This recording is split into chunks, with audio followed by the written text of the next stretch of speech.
Pour bien réussir la stimulation de négociation d'options, vous aurez à exécuter 4 stratégies obligatoires. Sachez qu'il ne suffit pas d'avoir le gain le plus élevé pour remporter le concours, mais vous devez aussi exécuter les 4 stratégies obligatoires. La dernière stratégie obligatoire est l'écart papillon acheteur sur option de vente, le Butterfly Put. Un écart papillon acheteur sur option de vente est composé de la vente de 2 options de vente à un prix d'exercice moyen et de l'achat de 2 options de vente, une à un prix d'exercice inférieur et l'autre à un prix d'exercice supérieur à celui des options vendues. Les prix d'exercice supérieurs et inférieurs, sont les ailes, doivent être équidistants du prix d'exercice moyen, le corps. Toutes les options de vente doivent avoir la même échéance. Pour établir un écart papillon acheteur sur option de vente, il faut acheter une option de vente à un prix d'exercice inférieur, vendre 2 options de vente à un prix d'exercice moyen et acheter une option de vente à un prix d'exercice supérieur. Le négociateur espère qu'il aura bien prédit le cours de l'action à la date d'échéance. Vous constaterez que le ratio est de 1 pour 2 pour 1.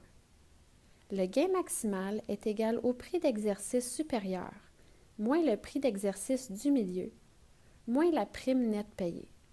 Puisque la stratégie se solde par un débit, le risque maximal se limite à la prime nette payée. Cette stratégie comporte aussi 2 seuils de rentabilité. Le seuil de rentabilité inférieur correspond au prix d'exercice inférieur augmenté de la prime nette payée.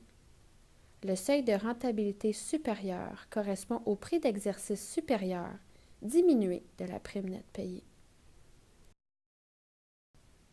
Le diagramme de rendement d'un écart papillon acheteur sur option de vente aura 3 prix d'exercice. Le profit sera au maximum lorsque le cours de l'action à l'échéance correspond au prix d'exercice au milieu, représenté par B. Les points bleus représentent les seuils de rentabilité. Si le cours de l'action dépasse le prix d'exercice supérieur, toutes les options ne valent rien. Si le cours de l'action est plus faible que le prix d'exercice inférieur, toutes les options seront alors exercées et se compenseront les unes et les autres en ne générant aucun profit. Dans les cas sous-mentionnés, vous perdrez la prime payée pour cette stratégie. En établissant un écart papillon acheteur sur option de vente, vous souhaitez que le cours de l'action se situe près du prix B à l'échéance, sinon dans la zone de profit entre les 2 seuils de rentabilité. En fin de compte, puisque la stratégie se solde par un débit net, votre risque est limité. Si un négociateur s'attend à ce que l'action de la CIBC se négocie dans une fourchette de prix précise à la date d'échéance, ou mieux encore, à un prix précis, il peut utiliser une stratégie d'écart papillon acheteur sur option de vente.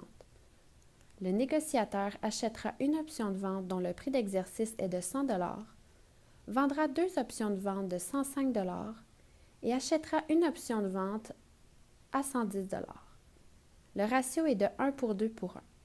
Puisque les primes reçues pour la vente des 2 options de vente sont inférieures aux primes payées, le négociateur aura payé une prime nette de 1,94 $. Dans l'analyse de risque, la stratégie coûte 194 $ et le gain maximal est de 306 $. Puisque la stratégie se solde par un débit net, le risque maximal se limite au coût de la stratégie. La probabilité de tirer un profit est de 40,74 %. Les 2 seuils de rentabilité s'établissent à 101,94 $ et à 108,06 $. Il est souhaitable que le cours de l'action reste entre les 2 seuils de rentabilité dans la période de 58 jours. Le tableau des profits et des pertes nous montre que si le prix de l'action se retrouve à l'extérieur des ailes de 100 $ et de 110 $, il y aura une perte. La perte indiquée dans la colonne profit net, perte nette est dans la zone rouge. La perte se limite au débit net de 1,94 $. Par contre, si le cours de l'action à la date d'échéance se trouve entre les 2 seuils de rentabilité, la stratégie est rentable. Le gain maximal est obtenu si le cours de l'action atteint 105 $ à l'échéance. Le gain maximal s'élève à 3,06 $, car seule l'option de vente de 110 $ achetée sera dans le cours à hauteur de 5 $. 5 moins le coût de 1,94 égale un profit net de 3,06 Merci. Pour toute question, contactez-nous au contestadmin@tmx.com.